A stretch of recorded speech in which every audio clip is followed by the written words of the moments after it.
Hello, I'm Matthew Oherm, and this is my second submission for the Killing Floor 2 level video. Okay.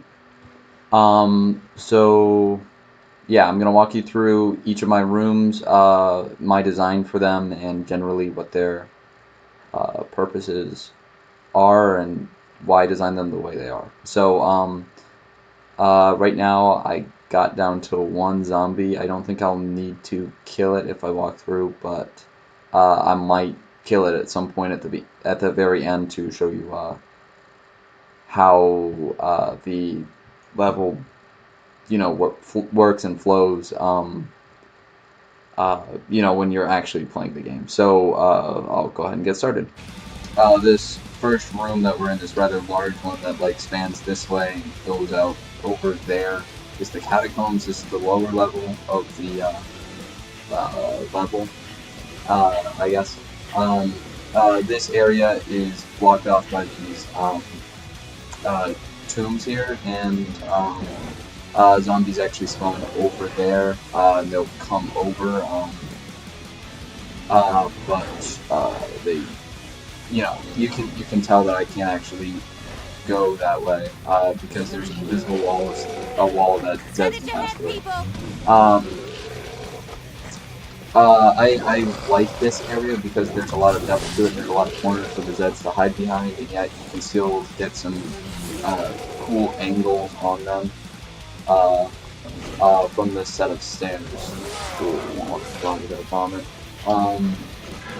Yeah, I'm gonna add in my final version. I'm gonna add some more tombs around here. You'll also notice that there's an interesting dynamic over here. There is a respawn factory for ammo over in this corner, but obviously if you jump down there to get it, you're gonna be super cornered. This cat's back in the game. And you won't have a whole lot of options outside of that. Yeah, because you'll be cornered by the thing. It's like a risk reward type system. Okay, and up here you'll see, God, this guy is giving me a hard time. So up here you will see, this is the dining room. In the finished version, this will hopefully be a long table with, surrounded by chairs and whatnot. This room is interesting because I can't, well, I'm not supposed to be able to jump up here. Apparently I can glitch my way up. Yeah. But there is going to be one ramp. There's a factory somewhere in the middle of this table that's going to spawn ammo and weapons and pickups. So it's going to be a risk because if you go up here to collect it, enemies can easily jump on here, and you're kind of a sitting duck for ranged enemies as well. But by doing so, obviously, you refill, and if you do it in the right way, it can be on the path that you're already taking. Yeah, you can see, you can jump up there. Okay, so this leads us to the kitchen area. This is a rather small room that could be used as a semi-choke point. To prevent, like, it being a total choke point, I added a second entrance over to this next room. And also to slow the player down a little bit, I put this counter here that's too tall for the player to jump on again, but enemies can jump through it, so you don't have like a, there's a certain disadvantage to trying to run through here because the zombies have a shortcut to you if you do. Okay. Now he's going to be following us. So from the dining room, I'm going to lead you up. This is our hallway area on the upper floor. There's three places I could go. I could go to the main room over here.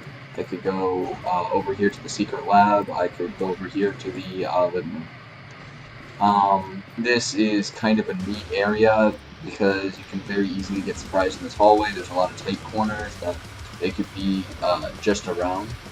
I've been caught a couple times on this area. I like the way that it feels. At the same time, though, it's good for funneling because you have this huge line of sight going all the way along. Oh, look at him. See? That's one of those surprises. Okay. we're in the bedroom right now, but I'm gonna see if we can circle. Oh, yeah. Rock and roll. Okay, so, in here, one of the, cool parts about the layout of this room is that you can use these. If you're going up against one single enemy, you can usually pretty reliably use these pillars as a wall for them. So if you're going up against a flesh pound or something, and it's the last enemy in the thing, but you're running low on life, you could navigate around it for a while to mess with their AI a little bit. But if a second enemy were to come around to attack you or something, then you're kind of in a tight spot because it usually leaves you stuck in one of these corners. So again, kind of a risk-reward type situation, where the better your understanding of the situation you're in, the better the overall. So this is the bedroom area. Final result, there's going to be a window over there that zombies will jump in from. Yeah.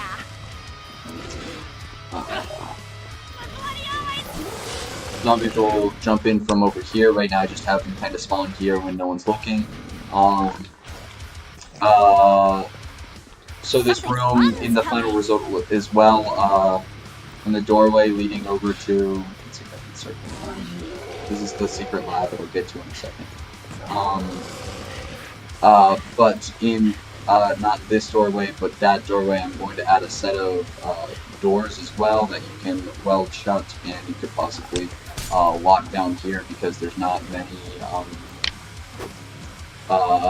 spawn locations over in this area, which is cool. Okay, so this is the biggest room. It's the library. There's kind of two floors to the library. Ignore this trader pod, by the way. I'm fairly certain it's a glitch because in the editor there's no trader pod here, but in the game it always appears here and it always appears on the pod for some reason, so I'm not sure why it's there. Here, what's the fat boy? Okay, but yeah, it does link up to this one, basically.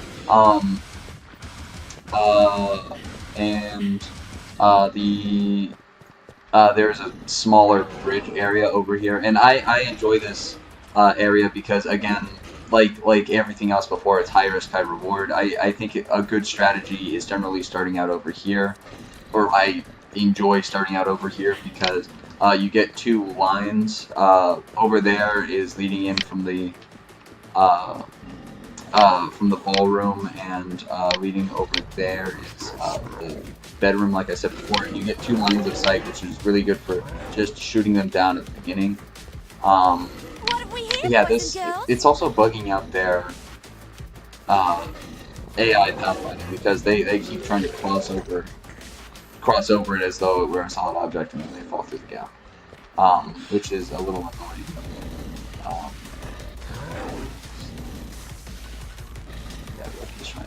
Okay, but yeah, if you get stuck in this corner, then you can run down here, but you're still going to be surrounded by enemies flowing in from either side. And the problem will gradually just kind of build itself up, which is not necessarily a situation you want to be stuck in. So you still need to move around, but you can utilize this area for defense reasons. Fairly early on if you get to it. Okay.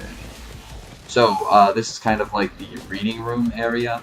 It's gonna be smaller. There's gonna be a nice source of like fiery source of light right here. It's gonna be a fireplace. There's gonna be like a nice tall comfy couch. This is gonna be good for surprising the player because there's going to be some tight hallways that people can just appear from. Because they spawn from the far ends, like I said before, so they'll just kind of pop in the doorway and you won't have a direct line of sight usually. Additionally, this room will lead to the secret lab over here. Now, in the secret lab, I found that this area is not used super often because it's kind of in the middle of all the madness, and skirting around the enemies and skirting around the edge of the map is one of the most powerful strategies, but there are Set it to head, two. There's an ammo and a weapon spawner in the middle in that area over there, and you can collect them as you go. This cat's back in the game. Yeah. So you can you can utilize it if you want to take that risk. The boss also does spawn on this platform here, so you know, you need to be a little bit careful about that. But it's not a huge thing. This is also nice if you're running from enemies in this hallway, and there are more enemies coming out from this way. Turning in here because yeah, turning in here sometimes is also a nice last resort, so you will naturally flow to it eventually. Okay, so this is the dining room. Oh, I still need to show you the entrance and the parking, so I'll get over there. Okay, so this is the ballroom. It's a fairly simple design, and you get some transition from the kitchen over to the library, and it serves that purpose very well. It is fairly empty, I'll admit.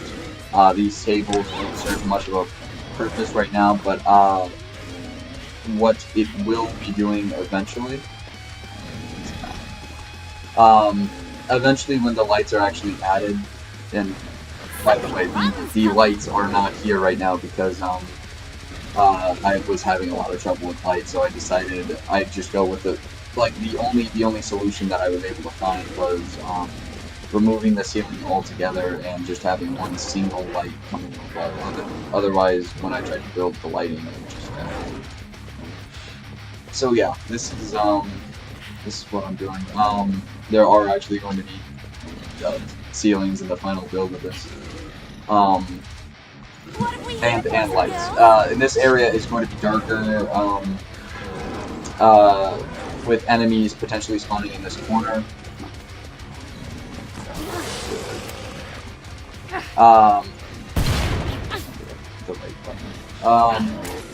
So yeah, enemies will spawn over there, making them kind of a threat. You don't really want to get stuck over there because there's a lot of open space, but if you don't see them, you know, it's a bad time. The tables are also good for slowing the player down, as the enemies can just jump onto them, but the player needs to just navigate around them. Also, you'll notice that window over there. Enemies spawn from outside. It's going to be like broken inward, and enemies will kind of flow into that. Okay, so time to go to the entrance.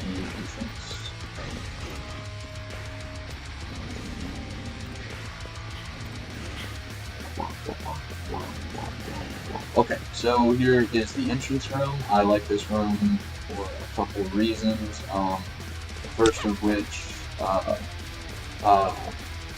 is this staircase here. If you're getting chased by enemies from the catacombs, and enemies do spawn over in this area of the catacomb, you'll naturally go up these stairs. And then if you go up the second set of stairs, you have a really nice point of control to get the enemies from, which is like, check this out. I can shoot them as they're coming there now, and I have a really good line of sight on them.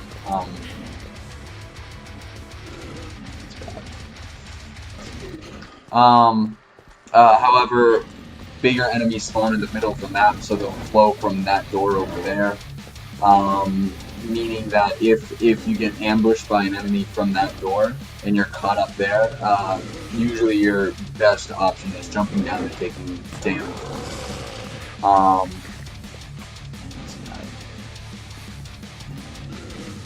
That's also why I designed the doors the way that I did. So this doorway is smaller, and that one is larger, meaning that different size, only different size that can actually get to it. And yeah, that's pretty much my level. I don't think I have very much recording time left, so I don't think I'm going to show you the zombie actual zombie gameplay, but take my word for it, it actually looks really good.